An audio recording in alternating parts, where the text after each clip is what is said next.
Bismillahirrahmanirrahim. Assalamualaikum warahmatullahi wabarakatuh. Waalaikumsalam warahmatullahi Warahmatullahi wabarakatuh. Yang terhormat kepada Ibu Faridah,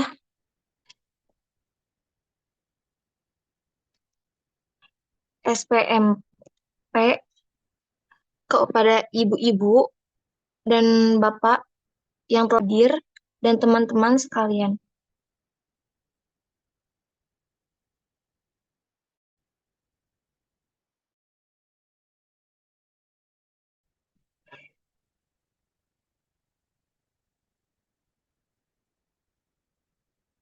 Selamat sore semuanya. Marilah kita panjatkan puji syukur kehadiran Allah Subhanahu wa Ta'ala karena telah memberikan rahmat sehingga kita dapat berkumpul di ruang ini, insya Allah. Perkenalkan, nama saya Rohimah yang akan bertugas sebagai moderator dalam diskusi materi ini. Adapun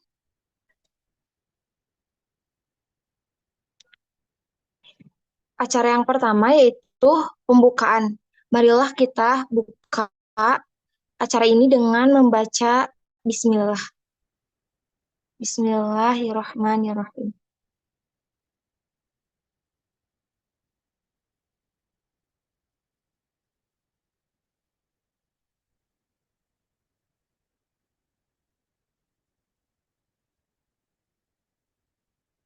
Acara yang kedua yaitu penyampaian materi. Materi yang pertama yang akan dijelaskan oleh Saudari Amel. Untuk Saudari Amel, kami persilahkan.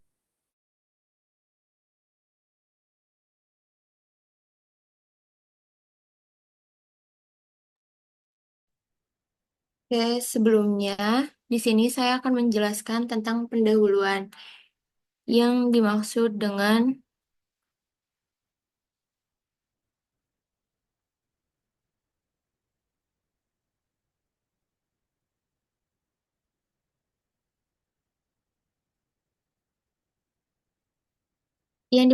menerapkan 5 kunci keamanan pangan keluarga.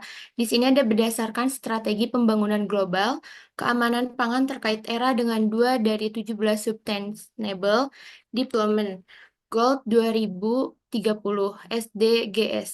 SDGs kedua yaitu Zero Hunger dan SDG ketiga yaitu ada Good Health and Well-being.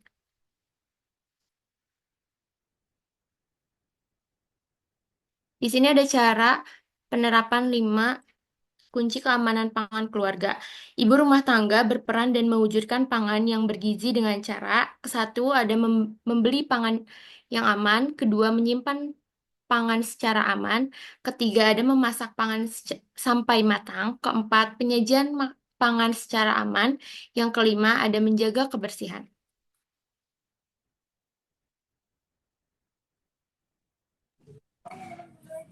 Baik, selanjutnya saya akan memberi materi yang pertama yaitu membeli pangan yang aman.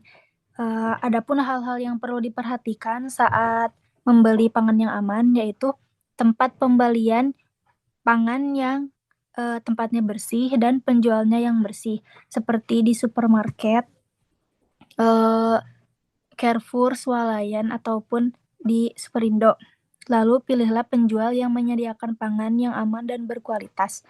Selanjutnya, adapun hal-hal yang perlu diperhatikan lagi di daftar pangan yang akan dibeli. Buatlah daftar pangan yang akan dibeli mencakup jenis dan jumlahnya sesuai dengan rekomendasi urutan membeli pangan di bawah. Lalu, kemampuan penyimpanan di rumah. Pertimbangkan kapasitas ruangan atau tempat penyimpanan termasuk kapasitas di dalam kulkas. Selanjutnya, adapun rekomendasi urutan membeli pangan. Yang pertama, belilah pangan awet termasuk pangan kering. Contohnya, makanan kaleng seperti sayuran kaleng, daging kaleng, dan sup kaleng. Lalu makanan beku seperti nugget, daging beku, dan makanan siap saji beku. Lalu makanan fermentasi, contohnya tempe dan kimchi.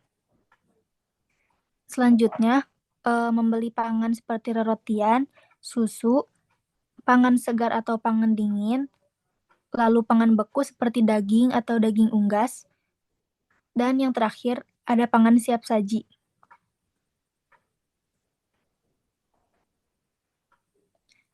Lalu ada petunjuk membeli pangan yang segar. Di sini ada yang perlu diamati untuk membeli daging yang segar di dalam warnanya. Jika membeli daging sapi berwarna merah ceri atau cerah, di daging kambing berwarna merah jambu atau cerah, lalu di daging babi ada merah muda keabuan. Di dalam tekstur yang harus diamatinya yaitu keras dan elastis bila ditekan, permukaan daging yang lembab. Jika di dalam sapi teksturnya serabut daging relatif kasar, di daging kambing serabut daging relatif halus, lalu di daging babi serabut daging relatif halus. Dan baunya tidak menyimpang atau tidak berbau amis, tidak menyengat, dan tidak asam. Adapun juga daging yang tidak baik atau daging yang tidak layak dibeli, yaitu warnanya kecoklat-coklatan atau agak kehijau-hijauan. Di teksturnya lengket, kering, atau berlendir. Dan baunya bau amis menyengat, asam, atau busuk. Lalu ada juga petunjuk membeli pangan yang segar dari daging unggas. Yang perlu diamati adalah di warnanya. Membeli daging unggas yang baik, warnanya putih kemerahan dan cerah. Teksturnya bersifat elastis jika dicubit, dan jika dicubit akan kembali ke semula. Baunya tidak menyimpang atau tidak berbau amis, tidak menyengat, dan tidak asam. Lalu penampakannya permukaan dagingnya bersih, lembab, atau tidak kering dan tidak basah. Dan ada daging unggas yang tidak baik atau tidak layak dibeli adalah warna dari sayapnya berwarna biru kehitaman atau ungu. Dagingnya terdapat warna kemerahan seperti memar, pembuluh darahnya kapiler, merah kehitaman atau ayam bangke. Terus pembuluh darahnya terisi darah dan berwarna. Lalu kulitnya kehitaman atau gelap, atau yang biasa disebut ayam berformalin. Teksturnya, jika dicubit bagian kulitnya, maka tidak akan kembali semula dan kulitnya akan terlihat kaku. Kulit ayamnya merenggang dan ada bekas suntikan atau disuntik air. Lalu baunya juga menyimpang dari normalnya, seperti bau amis, menyengat, dan asam. Penampakan bangkainya ada di dalam layar.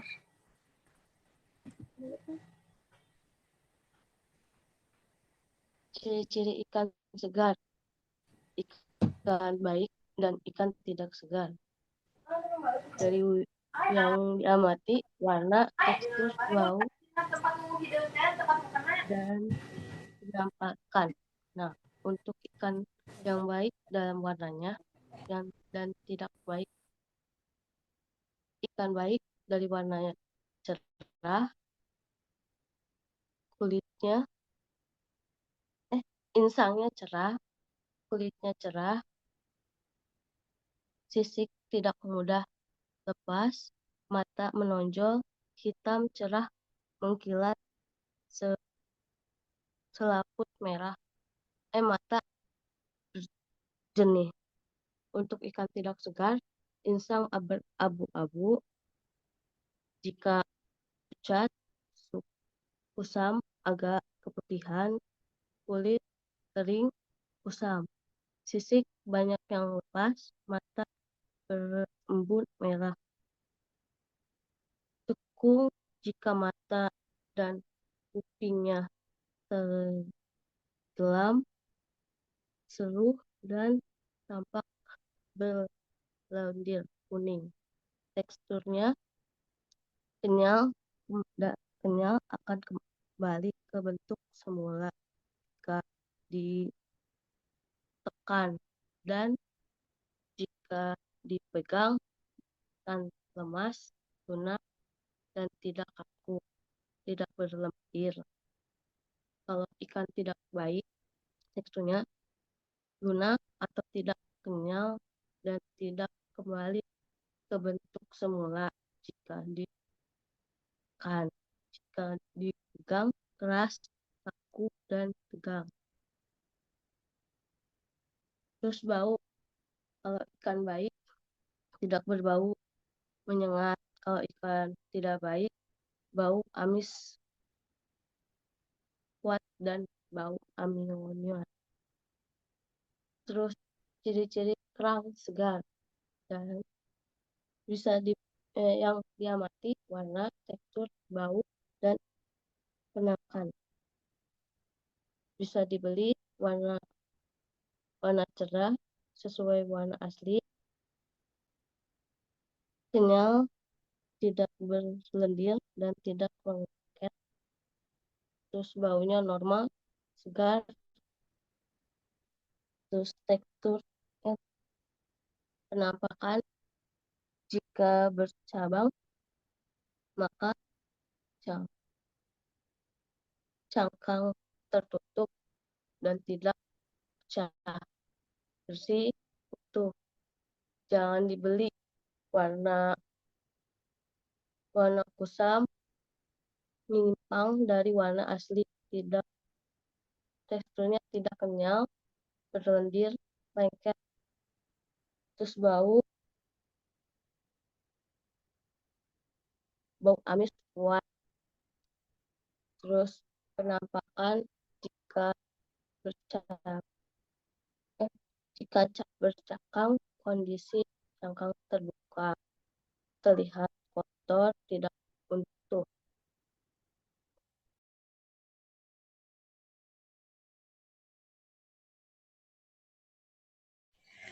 Baik, ciri-ciri telur segar yang diamati pada kondisi cangkang. Yang telur baik, permukaannya bersih, tidak ada kotoran, dan tidak retak atau pecah. Sedangkan pada telur tidak baik, ada kotoran atau bercak darah yang menempel di kulit, ada bagian warna putih di permukaan kulit telur, retak dan pecah. Pada penampakan bisa dilihat pada telur baik dan telur tidak baik. Ciri-ciri buah dan sayur segar yang diamati pada warna, buah dan sayur yang baik, cerah dan tidak ada tandanya kerusakan. Sedangkan pada buah dan sayur yang tidak baik, warnanya kotor, kusam, dan ada tanda kerusakan. Pada tekstur, buah dan sayur yang baik tidak lembek, segar, dan mulus, tidak ada memar atau bonyok. Sedangkan pada buah dan sayur yang tidak baik, berjamur, lembek, memar, atau bonyok. Yang selanjutnya, baunya. Pada buah dan sayur yang baik tidak berbau atau baunya normal atau khas. Sedangkan pada buah dan sayur yang tidak baik, baunya menyimpang, misalnya bau busuk atau asam. Pada penampakan, sayur dan buah yang baik, bersih, tidak berlubang, dan tidak ada tanda dimakan ulat atau serangga. Sedangkan pada buah dan sayuran yang tidak baik, kotor, terdapat tanda bekas serangga. Petunjuk membeli pangan siap saji. Yang pertama, belilah pangan siap saji dari penjual yang sehat dan bersih, serta menggunakan wadah atau pembungkus yang bersih dan aman.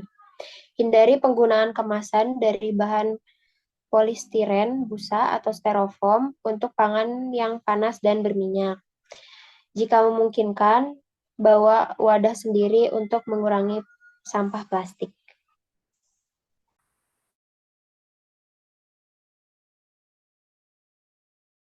Selanjutnya ada menyimpan pangan secara aman. Ada suhu ruang, suhu dingin, dan suhu beku. Pada suhu ruang ada gula, tepung, beras, kopi, mie instan, pisang, tomat, mangga, kentang, susu steril, makanan kaleng, kecap, saus tomat, saus sambal, dan lain-lain. Hindari menyimpan pangan siap saji pada suhu ruang lebih dari 2-4 jam. Selanjutnya pada suhu dingin, ada telur, susu pasteurisasi, minuman susu fermentasi, yogurt, susu steril yang sudah dibuka, keju, apel, brokoli, wortel, tempe, tahu, pangan siap saji yang tidak langsung dikonsumsi, pangan yang dibeli dalam kondisi dingin, dan lain-lain. Pangan dingin segera disimpan pada lemari pendingin atau kulkas pada suhu 4-8 derajat Celcius. Upayakan pangan siap saji disimpan di dalam kulkas paling lama 3 hari. Selanjutnya ada suhu beku, daging, ayam, ikan, bakso, sosis, nugget, otak-otak, es krim, pangan yang dibeli dalam kondisi beku, dan lain-lain. Pangan beku segera disimpan di lemari pembeku atau freezer pada suhu kurang dari minus 18 derajat Celcius. Upayakan pangan siap saji disimpan di dalam freezer paling lama 2-3 bulan. Selanjutnya ada suhu optimum pertumbuhan bakteri. Pada penyimpanan pendinginan atau beku, simpan pangan yang tidak langsung dikonsumsi pada suhu kurang dari 4 derajat Celcius di kulkas. Simpan pangan beku pada suhu kurang dari minus 18 derajat Celcius di freezer. Selanjutnya ada zona bahaya. Bakteri tumbuh sangat cepat pada suhu 4-60 derajat Celcius. Bakteri dapat memperbanyak diri setiap 10-30 menit. Selama 2 jam pertama, mikroba tumbuh lamban untuk beradaptasi dengan lingkungan. Selanjutnya ada pemasakan. Masak pangan pada suhu 72-82 derajat Celcius.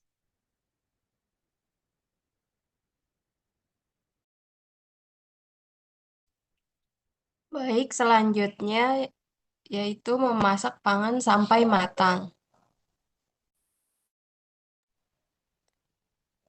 Yang pertama, memasak bahan pangan.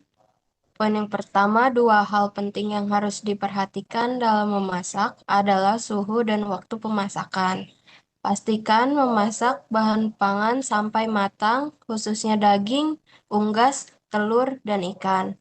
Untuk makanan berkuah, dipanaskan sampai mendidih. Untuk daging dan unggas, pastikan air rebusan sudah bening dan tidak berwarna kemerahan. Hindari penggunaan minyak goreng secara berulang-ulang karena dapat mengganggu kesehatan. Pangan panas jangan langsung disimpan ke lemari pendingin karena dapat meningkat suhu di dalam lemari pendingin dan memicu pertumbuhan mikroba pada pangan yang disimpan di lemari pendingin. Selanjutnya ada peralatan memasak. Selalu gunakan peralatan yang bersih, kering, dan berfungsi dengan baik. Setelah digunakan, dicuci bersih, ditiriskan sampai kering lalu disimpan. Untuk menghindari kontaminasi silang, sebaiknya menggunakan peralatan yang berbeda atau mencuci terlebih dahulu untuk menangani pangan mentah dan pangan matang. Sendok untuk mengaduk atau mengambil pangan harus dibedakan dengan sendok untuk mencicipi pangan. Selanjutnya ada pemilihan bahan pangan yang akan dimasak. Yang pertama ada bahan pangan segar, itu dengan mencuci menggunakan air mengalir dan membuang bahan pangan yang rusak, busuk, tidak layak dimakan. Yang kedua ada pangan olahan, dilakukan cek, diklik, pastikan belum melewati tanggal kadaluarsa serta kondisi pangan tidak rusak. Selanjutnya pangan siap saji, pastikan tidak basi atau berubah warna. Selanjutnya air. Gunakan air bersih dalam mencuci pangan dan memasak.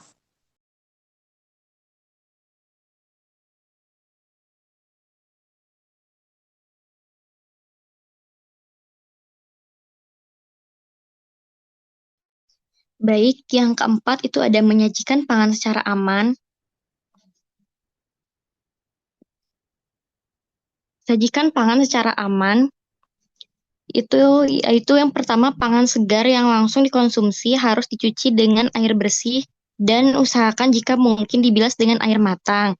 Kemudian bahan pangan yang digunakan untuk hiasan atau garnis itu harus bahan pangan segar yang bersih dan dapat dikonsumsi. Kemudian sajikan makanan panas dalam keadaan panas, misalnya sup, gulai, dan soto. Kemudian sajikan pangan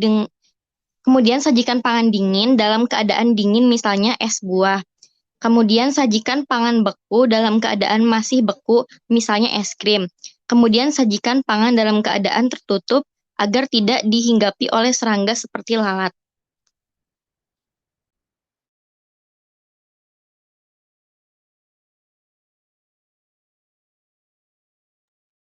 Selanjutnya ke materi kelima, yaitu menjaga kebersihan.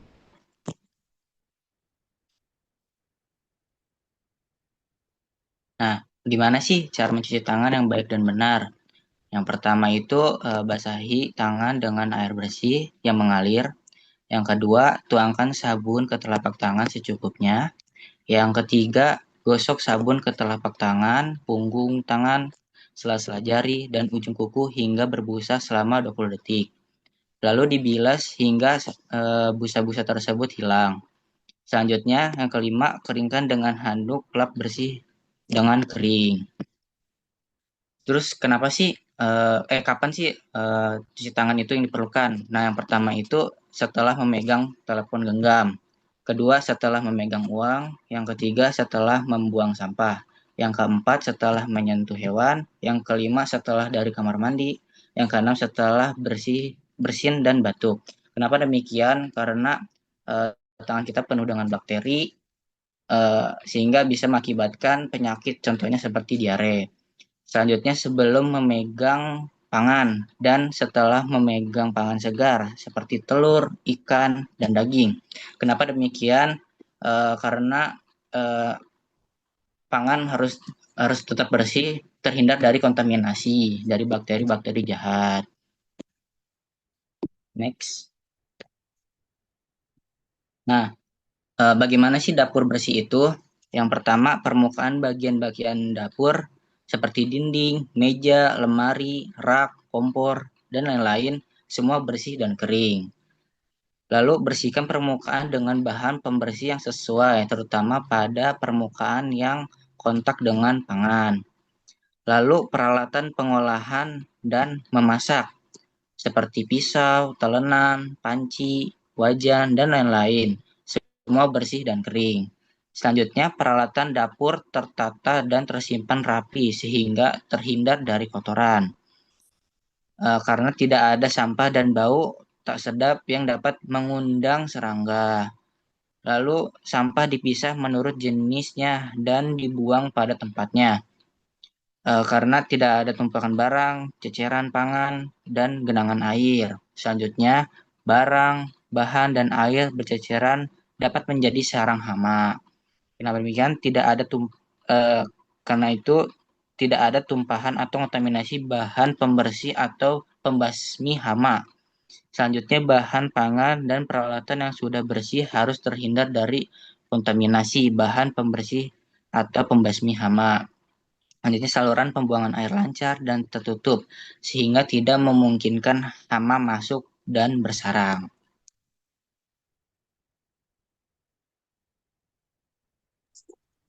Lalu lalu yang terakhir itu ada penutupan untuk di akhir kali ini, yaitu yang pertama ada pangan yang dikonsumsi harus dijaga agar selalu aman, bermutu dan bergizi.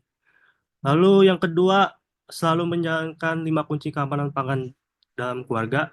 Yang pertama, membeli pangan yang aman. Yang kedua, menyimpan pangan secara aman. Yang ketiga, memasak pangan sampai matang. Yang keempat, menyajikan pangan secara aman. Yang kelima, menjaga kebersihan. Lalu yang ketiga, ada bahaya keamanan pangan bisa muncul di setiap langkah penyediaan pangan. Karena itu kaidah keamanan pangan harus selalu diterapkan. Yang keempat, praktek keamanan pangan yang baik, best practice, harus menjadi bagian tak terpisahkan dari kehidupan kita, terutama di dapur keluarga. Yang kelima, keamanan pangan di tingkat rumah tangga menjadi tonggak kemandirian masyarakat di bidang keamanan pangan.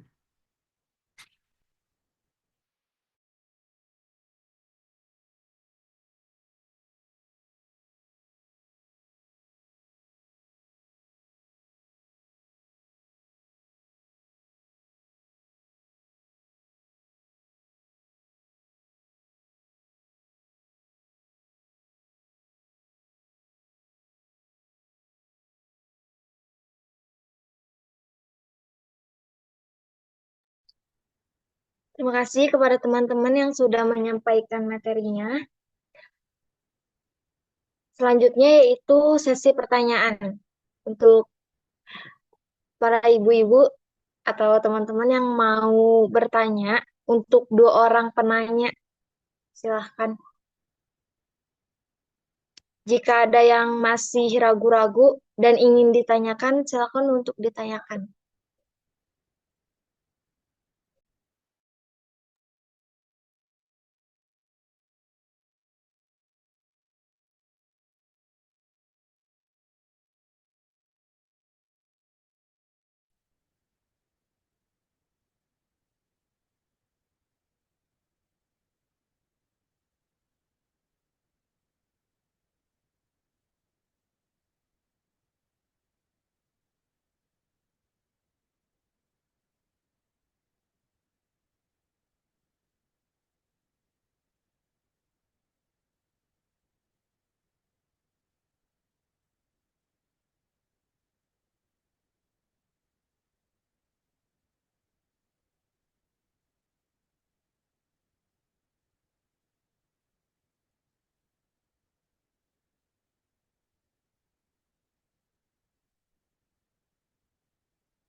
Silakan ibu-ibu untuk yang mau bertanya.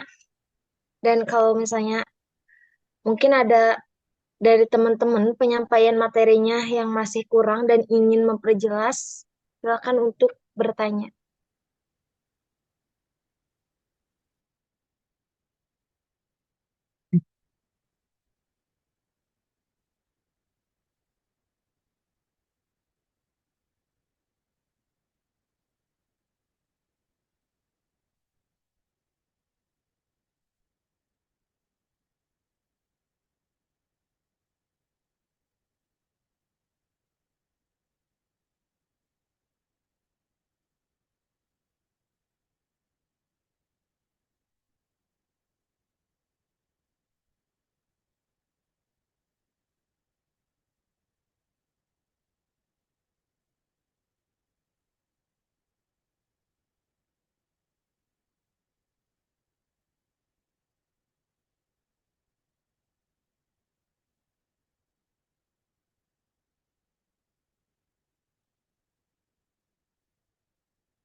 Assalamualaikum, izin bertanya, Waalaikumsalam. Silakan Ibu.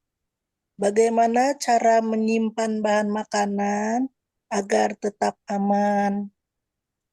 Terima kasih. Assalamualaikum. Waalaikumsalam. Waalaikumsalam. Baik, Ibu. Langsung saya jawab aja ya. Jadi, pertanyaannya, bagaimana cara menyimpan bahan makanan agar tetap aman? Jadi, jawabannya, bahan makanannya itu disimpan di tempat yang bersih, terus dipisah antara matang dan yang mentah, dan gunakan suhu yang sesuai. Misalnya, simpan di lemari pendingin untuk bahan yang mudah rusak. Baik, untuk penanya selanjutnya, dipersilahkan. Oke, udah jelas ya Ibu. Ada lagi Kira-kira satu penanya lagi.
Assalamualaikum.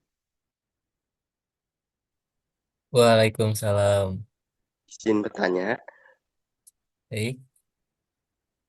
gimana caranya tips-tips sayuran yang bagus sama ikan-ikan yang bagus sama kebersihan kitchen gimana buat yang cleaning kitchennya yang bersih, tips-tipsnya, caranya.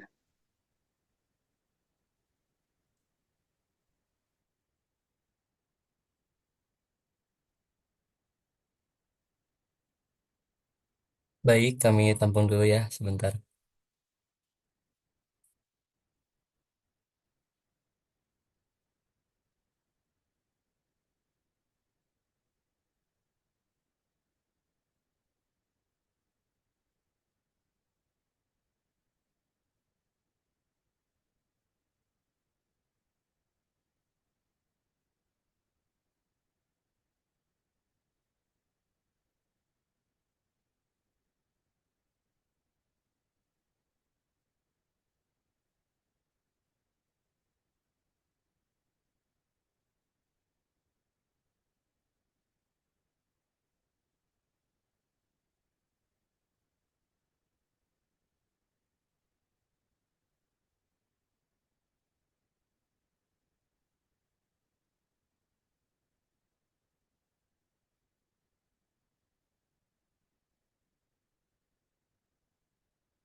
Izin menjawab untuk penyimpanan telur yang baik.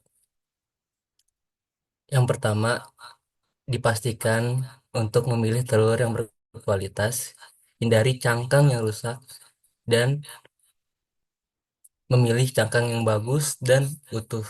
Utamakan yang bersih. Dan untuk tempat penyimpanannya, usahakan disimpan di lemari es pada suhu 4 derajat Celcius atau lebih rendah lagi. Yang ketiga, diorientasikan bagian posisi, simpan telur dengan ujung runcing di bawah dan ujung tumpul di bagian atas. Yang keempat, diusahakan untuk menghindari mencuci telur. Jika sangat kotor, diusahakan hanya dengan mengelap kondisi telur tersebut. Untuk penyimpanan jangka panjang,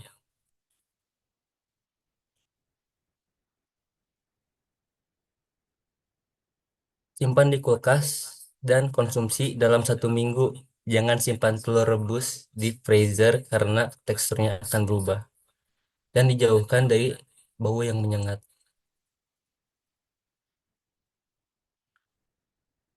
Untuk tips cara kitchen yang baik dan bersih. Untuk menjaga dapur tetap baik dan bersih, itu yang pertama organisasi dan penyimpanan. Pisahkan area kerja, gunakan wadah yang tertutup, dan kelompokkan barang. Untuk alat dapur, bahan makanan, dan perlengkapan pembersih di tempat yang sesuai agar mudah terjangkau. Yang kedua, ada kebersihan harian. Yang pertama kayak cuci peralatan segera, lap permukaan dapur, hingga buang sampah setiap hari. Yang ketiga, ada pengendalian hama. Tutup semua makanan, periksa kebocoran, dan gunakan pengharum alami. Yang keempat, ada higienis pribadi saat di dapur. Yang pertama dengan mencuci tangan, yang kedua dengan menggunakan apron, dan gunakan penutup rambut. Selanjutnya ada perawatan alat dan perlengkapan dapur. Periksa peralatan, gunakan spot yang bersih, cuci kain lap. Cucilah kain lap dan sarbet dapur setiap hari. Yang terakhir, ventilasi dan pencahayaan. Gunakan ventilasi, pastikan dapur memiliki fasilitas yang baik untuk menghilangkan asap dan bau. Dan jangan lupa untuk pencahayaan yang cukup. Gunakan lampu yang terang agar area dapur terlihat jelas dan mempermudah membersihkan dapur dan memasak.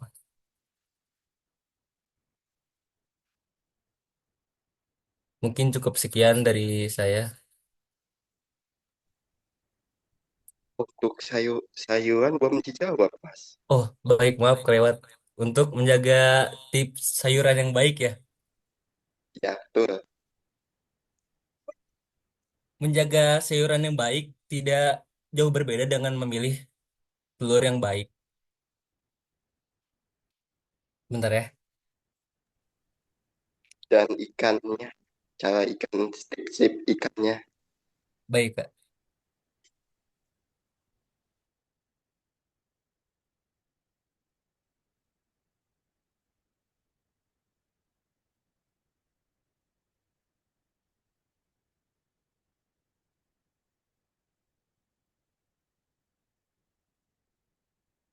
Untuk tips-tips menyimpan sayuran,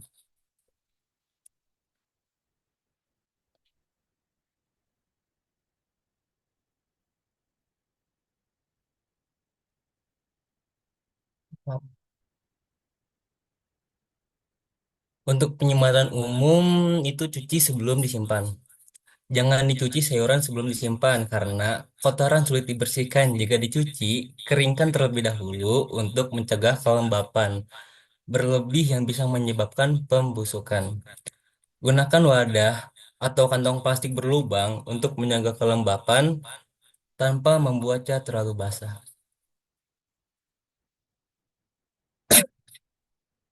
Gunakan suhu di kulkas. Atur suhu kulkas pada kisaran 1 sampai 4 derajat Celcius untuk memperbaiki kelambatan pembusukan. Selanjutnya untuk penyimpanan ikan, untuk ikan sebelum disimpan diusahakan untuk dibersihkan terlebih dahulu. Untuk membuang isi perut ikan kayak perut, insang, dan sisiknya, ini mencegah bakterinya berkembang dan menjaga ikan tetap segar dan lebih lama. Dan simpan di kulkas dengan suhu 0 sampai 4 derajat Celcius. Kompartemen terdingin pada kulkas. Untuk cara penyimpanannya, bungkus ikan dengan plastik wrap, kertas lilin, dan masukkan ke dalam wadah kedap udara untuk mencegah bau menyebar. Tambahkan es batu di bawah wadah ikan untuk menjaga suhu tetap dingin. Tips tambahan, gunakan secepat mungkin. Sayuran sebaiknya digunakan dalam 1 sampai 2 minggu, sedangkan ikan segar sebaiknya dikonsumsi dalam 1 sampai 2 hari jika disimpan di kulkas. Mungkin sekian dari jawaban saya. Oke, makasih, Mas. Baik, sama-sama.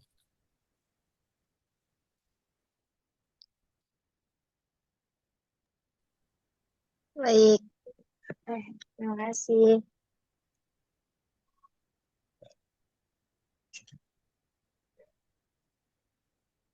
Oke, kita ke materi selanjutnya ya, yaitu penutupan.